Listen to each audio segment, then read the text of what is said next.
लोक लेखा समिति का गठन कब किया गया था? इसका आंसर है 1921 में।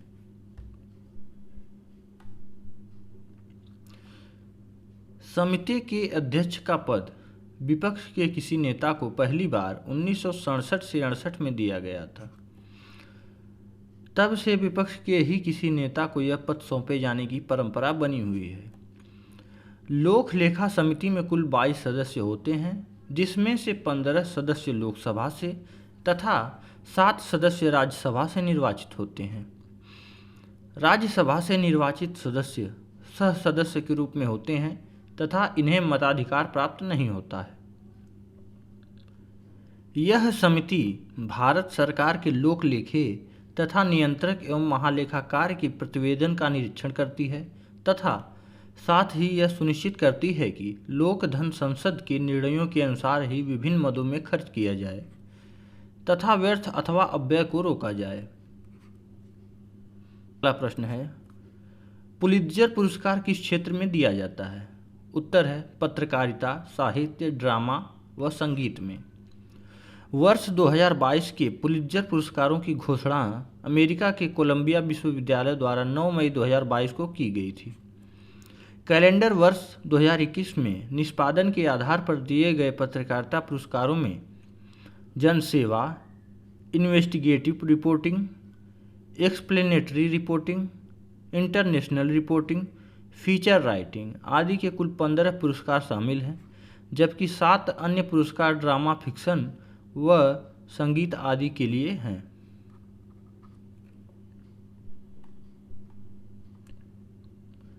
अगला प्रश्न है, फीचर फोटोग्राफी के लिए पुलित्जर पुरस्कार किसे दिया गया है? इसका उत्तर है, इस वर्ष के पुरस्कार में फीचर फोटोग्राफी का पुरस्कार राइटर के लिए काम कर रहे 4 भारतीय पत्रकारों दिवंगत श्री दानिश सिद्दीकी, अदनान आबिदी, सना इरशाद मट्टू व अमित दवे को दिया गया है।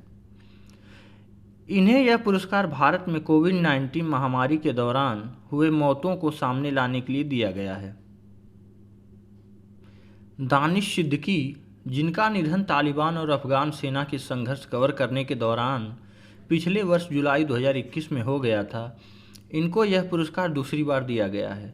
इससे पूर्व रोहिंग्या समस्याओं को कवर करने के लिए राइटर की टीम के सदस्य के रूप में 2018 में फोटोग्राफी का पुरस्कार इन्हें दिया गया था। 22 श्रेणियों में दिए जाने वाले पुलित्जर पुरस्कारों में $15,000 की राशि पुरस्कार स्वरूप दी जाती है। जनसेवा के पुरस्कार के तहत स्वर्ण पदक भी दिया जाता है।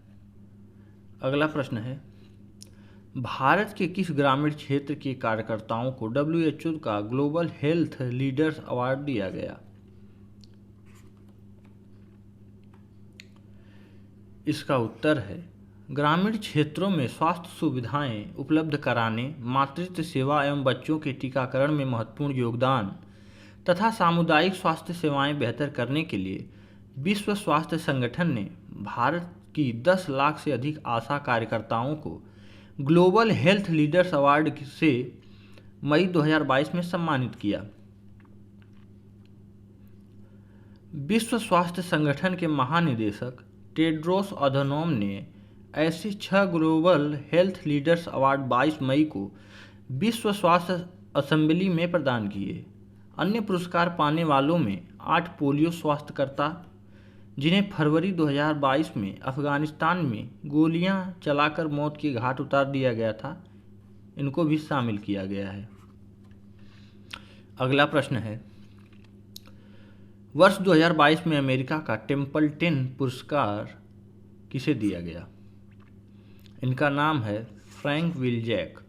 भौतिक विज्ञान के क्षेत्र में वर्ष 2004 के नोबेल पुरस्कार से सम्मानित भौतिक विज्ञानी फ्रैंक विल्जैक को टेम्पल्टन फाउंडेशन का इस वर्ष का टेम्पल्टन पुरस्कार मई 2022 में दिया गया। भौतिक विज्ञानी प्रोफेसर विल्जैक को यह पुरस्कार प्रकृति के नियमों की वैज्ञानिक व्याख्या के लिए दिया गया है।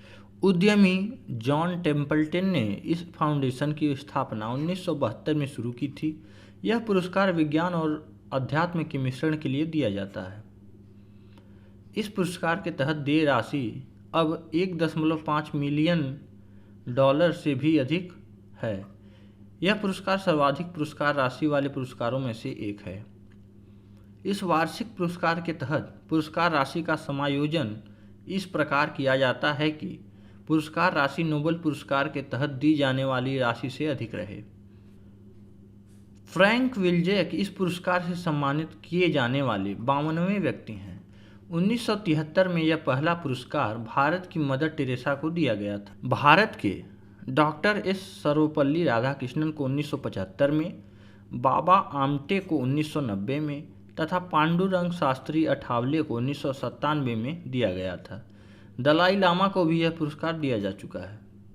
प्रश्न है, शेख खलीफा बिन जायद अल नहयान किस देश के राष्ट्रपति थे? संयुक्त अरब अमीरात के। संयुक्त अरब अमीरात के राष्ट्रपति व अबू धाबी के 16वें शासक खलीफा बिन जायद का 13 मई 2022 को निधन हो गया। वह 74 वर्ष के थे तथा काफ़ी समय से अस्वस्थ थे। उनकी अस्वस्थता के दौरान उनके सौतेले भाई शेख मोहम्मद बिन जायद बिन सुल्तान यूएई व आबू धाबी अमीरात के अधिकांश कामकाज देख रहे थे। शेख खलीफा बिन जायद खाड़ी के इस देश के दूसरे राष्ट्रपति थे जो 2 नवंबर 2004 से अपने निधन तक इस पद पर थे।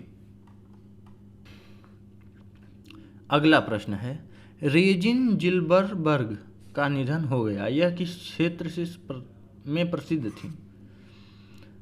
तो यह गायिका में प्रसिद्ध थी।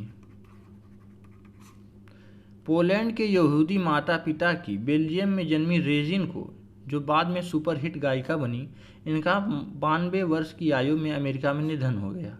सुप्रसिद्ध गायिका रेजिन को संगीत के डिस्कोथेक्स का जनक भी कहा जाता है। अगला प्रश्न है, पुरुषों की 5000 मीटर दौड़ में बहादुर शाह द्वारा 1992 में बनाया गया रिकॉर्ड किसने तोड़ा? इनका नाम है अविनाश सावले। लंबी दूरी के धावक अविनाश सावले ने अमेरिका में सान जुआन में 7 मई 2022 को एक एथलेटिक प्रतियोगिता में 5000 मीटर की दौड़ 12 मिनट 25.65 सेकंड में पूरी करके इस स्पर्धा में नया राष्ट्रीय रिकॉर्ड स्थापित किया। इसके बावजूद इस स्पर्धा में वह 12वें स्थान पर रहे। महाराष्ट्र के 27 वर्षीय सावले ने इस स्पर्धा में 30 वर्ष पुराना बहादुर प्रसाद का रिकॉर्ड भी भंग किया। बहादुर प्रसाद ने 1992 में बर्मिंघम में 5000 मीटर दौड़ 13 मिनट 29.70 सेकंड में पूरी करके यह राष्ट्रीय रिकॉर्ड बनाया था, जो अभी तक उनके नाम पर ही चल रहा था। पुरुषों की 3000 मीटर स्टीफल चेंज तथा पुरुषों की हाफ मैराथन के राष्ट्रीय रिकॉर्ड भी महाराष्ट्र के अविनाश सावले के ही नाम है। 3000 मीटर स्टीपल चेंज में अपना ही रिकॉर्ड उन्होंने 7 बार भंग किया है।